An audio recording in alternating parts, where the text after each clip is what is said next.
Welcome back, everyone. We're diving deep today. You ready? Always. Perfect. Today, we're going on an adventure into the heart of the Maya mystery. Ah, the Maya. Exactly. I know you're fascinated by ancient civilizations, the possibility of, hidden knowledge, Yeah. lost worlds. So, this one's for you. We're exploring the Obsidian Codex. Subheading: the forbidden knowledge that could change the world. Ooh, very dramatic. Right. It's a fictional excerpt, but it's woven with threads of real historical concepts, archaeological mysteries, and that makes it even more captivating, don't you think? Oh, absolutely. It's like the story is a doorway to a world we're already fascinated by. All these whispers of advanced civilizations and hidden knowledge. Exactly. It's giving me chills already. So the story centers around Dr. Elena Reyes. She's a brilliant archaeologist, stumbles upon, an ornately carved obsidian box tucked away in a university archive. But this isn't just any old artifact. No, definitely not. What's so intriguing, right, is that the symbols on the box aren't just engravings. They pulsate and they shift when touched. Like what? It makes you wonder if the ancient Maya possessed, a knowledge or a technology that we haven't rediscovered yet. It's like something out of a modern-day Indiana Jones movie. But instead of a whip and a fedora, we've got a determined archaeologist.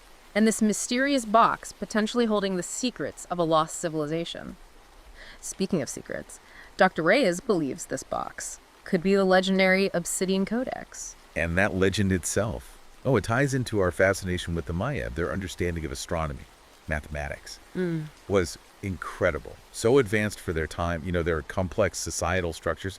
They still baffle researchers today. So the idea that they might have held even greater knowledge perhaps deemed too dangerous to be widely known, is a captivating thought, isn't it? Absolutely. So naturally, Dr. Reyes, with the help of her trusty assistant Lucas, manages to open the box. Of course she does. And inside, they find a set of obsidian plates, also covered in these strange dynamic symbols.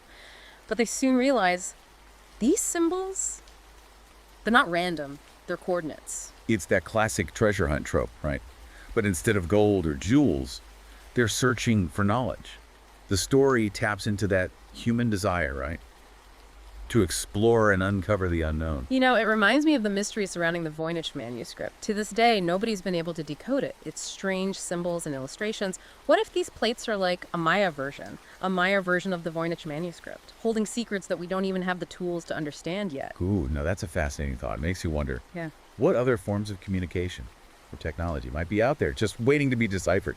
But getting back to the story, where do these coordinates lead our intrepid explorers? Deep into the Guatemalan jungle, of course, to a legendary site known as the Temple of Kukulkan. It's a place shrouded in myth, believed by the Maya to be a gateway to the underworld. Kukulkan, the feathered serpent deity. The Maya believed he was, a god of creation, knowledge, and wind. The Temple of Kukulkan. It becomes more than just a physical location then. It symbolizes the pursuit of knowledge, right? And a potential crossing point between worlds. Upon arriving at the temple, Elena and Lucas find the very same symbols. The same symbols from the obsidian plates etched into the temple's entrance. It's like the story's giving us a wink, letting us know they're on the right track, even if it's a potentially dangerous one. It's that buildup of anticipation. You know something significant. Something significant is about to happen, but you're not sure what awaits them inside. And the jungle itself adds to the mystery.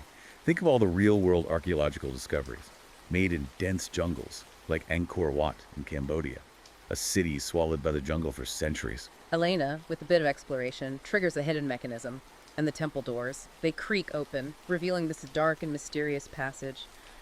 Lucas hesitates. Who wouldn't be a little apprehensive about venturing into the unknown, especially a place thought to be a gateway to the underworld? Right, but Elena, she's determined, and her determination is contagious, and they press onward. It's that push and pull between caution and this insatiable thirst for knowledge, a dilemma so many real-world explorers face. What risks are we willing to take, right, to uncover the secrets of the past? Inside the temple, they find themselves in a vast chamber filled with golden artifacts, ancient scrolls, statues of Maya gods. It's like stepping back in time, but the centerpiece is a massive stone altar with, wait for it, a larger version of the obsidian box they found in the archives. It's like the first box was merely a key to unlock this grander chamber, a map leading to an even greater treasure trove of knowledge. What do you think this tells us about the Maya understanding of knowledge and how it should be protected. That's a really good question. It seems they went to great lengths to conceal their most important secrets, maybe to protect them from those who wouldn't understand or respect their power. But of course, Elena, being Elena, can't resist opening the larger obsidian box. And that's when things get really wild. Oh boy, here we go. I know, right? We're just getting started.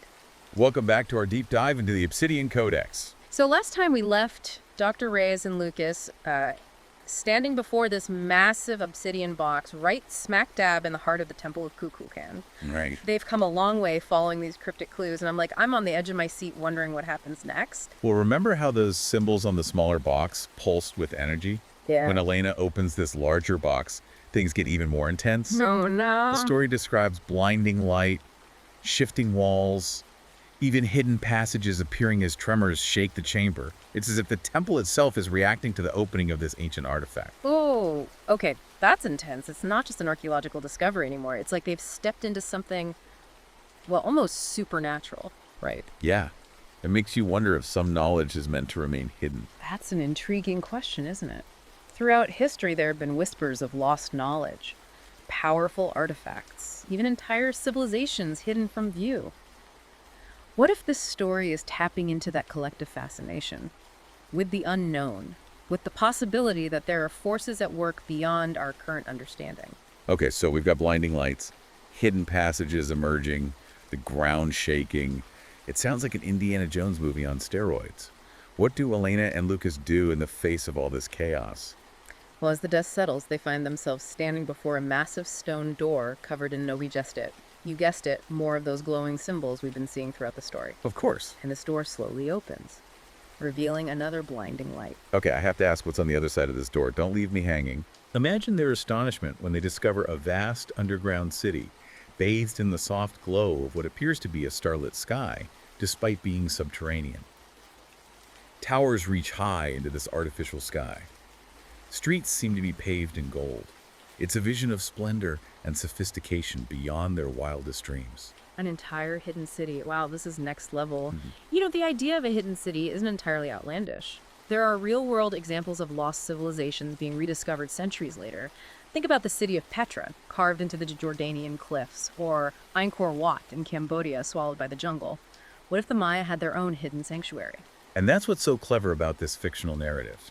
It plays with our existing knowledge of the Maya. Their sudden decline and disappearance from major cities around the 9th century is still a puzzle for historians and archaeologists. Some theories suggest environmental factors, others point to political instability or overpopulation. But this story offers a tantalizing alternative. What if they didn't vanish but instead retreated to this hidden city? So they didn't disappear. They just went underground. That's a game changer. It makes you rethink everything you thought you knew about the Maya civilization. Instead of succumbing to external pressures, they might have chosen to preserve their culture and knowledge in this secret sanctuary. Think about the implications. If such a city existed, what secrets might it hold? Advanced technology, lost philosophies, undiscovered artistic masterpieces. This fictional world opens up a Pandora's box of possibilities. It's like those stories of ancient libraries containing scrolls with forbidden knowledge, or the legend of Atlantis, a technologically advanced civilization lost beneath the waves. This hidden city could rewrite history as we know it. The story doesn't go into specifics about the city's technologies or societal structures, but it does emphasize that this isn't just a passive discovery. The obsidian plates that led them here begin to glow even brighter. It's almost as if the city itself is recognizing them, awakening in their presence. Whoa, that's giving me goosebumps. It's like the city is sentient, or at least somehow attuned to the presence of these plates and the people who carry them. It makes you think about the interconnectedness of things, how even inanimate objects might hold a kind of energy or memory. The story also describes a strange energy humming in the air, suggesting that this is a place of power, a place where the lines between the physical and the mystical become blurred. Okay, I'm officially hooked. Elena and Lucas have stumbled upon a city that could rewrite history, and it's clear there's something more going on here, something beyond our current understanding of archaeology or technology. But I have a feeling this discovery comes with a hefty dose of responsibility. You're right about that. The excerpt ends with Elena making a resolute declaration. She says, "We learn, we uncover the secrets, and we make sure this knowledge is used for good, because some truths, they're worth protecting."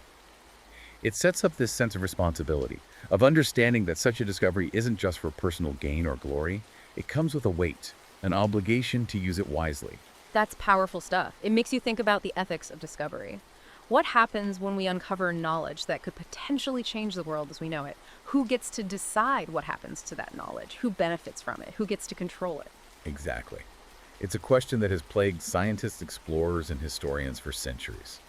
And this story, even though it's fictional, forces us to confront these complex issues. Imagine if you were in Elena and Lucas's shoes. What would you do with this knowledge? Would you share it with the world? Keep it secret, try to control it. There are no easy answers. This reminds me of the debate surrounding the discovery of nuclear energy, something with immense potential for both good and bad. It really makes you think about the ripple effects of knowledge and the responsibility that comes with it. But before we dive too deep into that rabbit hole, let's get back to our intrepid explorers. What happens next? Well, the excerpt ends with that declaration from Elena. We're left to imagine what challenges and decisions await them as they delve deeper into the mysteries of this hidden city and the knowledge it holds. But that's a story for another time, another deep dive. For now, let's take a step back and consider what we've learned from this journey so far.